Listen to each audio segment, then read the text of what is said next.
अनेकानेक नामों से उपाधि मिलती है, लेकिन पत्नियां भी 3 प्रकार की होती है। पत्नी, धर्म पत्नी, वाइफ। हाँ, पत्नी, धर्म पत्नी। पत्नी उसे कहती है जो अपने पति को धर्म से रोक दे, उसका नाम है पत्नी।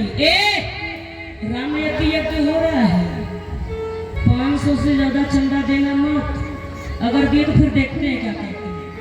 खैर नहीं है तुम्हारी। पत्नी, पत्नी ये है धर्म पत्नी, जो अपने पति को कुमार्ग से छुड़ा करके धर्म से जोड़ दे, उसका नाम है धर्म पत्नी। वाइफ हो, वाइफ के वाइफ को अभी मैंने बताया। वाइफ के वाइफ उसे कहते हैं जो अपने पति की पूरी लाइफ को बर्बाद करके रख दे, उसका नाम है वाइफ।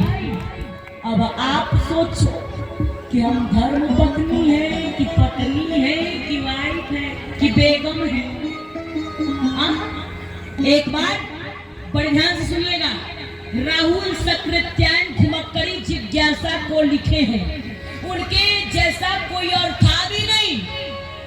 अब के राहुल सकृत्यायन घूमते घूमते कहां के मुसलमानों के देश में पहुंचे, और जब मुसलमानों के देश में पहुंचे तो कहे वहां पर पाकिस्तान में उन्होंने देखा एक पत्नी, एक वाइफ अपने पति के कब्र को हवा दे रही थी। यूं अपने पति के कब्र को हवा दे रही थी, और जब हवा दे रही थी राहुल सकृत्यायन ने प्रणाम किया, जय हो देवी, आपकी जय हो। क्यों? क्योंकि हमारे भारत में, हमारे भारत की देवियां जीते जी अपने पति की सेवा करें, ये बहुत बड़ी बात है। हाँ, जीते जी। अरे तुम तो मरने के बाद उनके कब्र को हवा दे रही हो, धन्य हो। तो पाकिस्तान के उस बेगम ने कहा, ए महाराज क्या बताऊं, हमारे धर्म में लिखा है जब तक हमारे पति का कब्र सूखेगा नहीं तब तक हम दूसरा निकाह नहीं कर सकते। समझ में आई? हमारे पति का कब्र जब तक सूखेगा नहीं तब तक हम दूसरा निकाह नहीं कर सकते। इसलिए हम हवा दे रहे हैं कि जल्दी सूख जाए, जल्दी निकाह कर ले।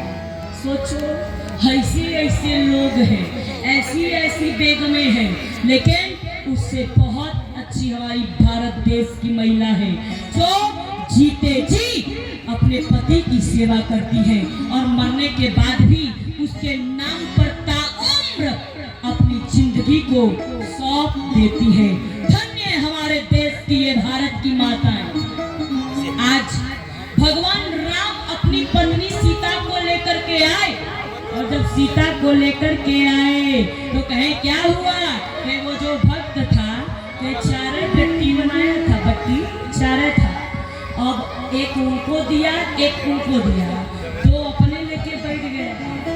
अब कहे हाथी के मुंह में जीरा, हाँ, दुई बट्टी में इतना बड़े पेट कहाँ से खाए भैया। जैसे तैसे काम चलाया, निकल गए।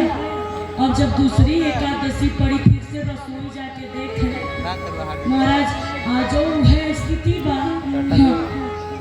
ये प्रभु आपने कहा था भोग लगा दिया, और जब मैंने भोग लगाया तो कहे बुलाते हैं एक को आते हैं दो, बुलाते हैं दो को आते हैं 3, तो आज पूरा साम्राज्य आ गया, तब हमारा क्या होगा? इसने थोड़ा सीधा बढ़ा दिया। महाराज ने सोचा लगता है कहीं जाके सेल तो नहीं कर देता है, बेच तो नहीं देता है, हाँ लगता है बेच देता है, चलो आज इसके पीछे चलते हैं। और जब उसके पीछे गए, भक्त पहुंचा और नदी के किनारे जाकर के कहे आज भोजन बनाया नहीं, भोजन बनाने के पहले ही भगवान को बुलाया। क्या जरूरी नहीं कि रोज हमें ही भोजन बनाए और हम ही कराए, एक दिन भगवानों को आना होगा और भोजन बनाना होगा। भगवान को बुलाना शुरू किया, क्या कहे राजा राम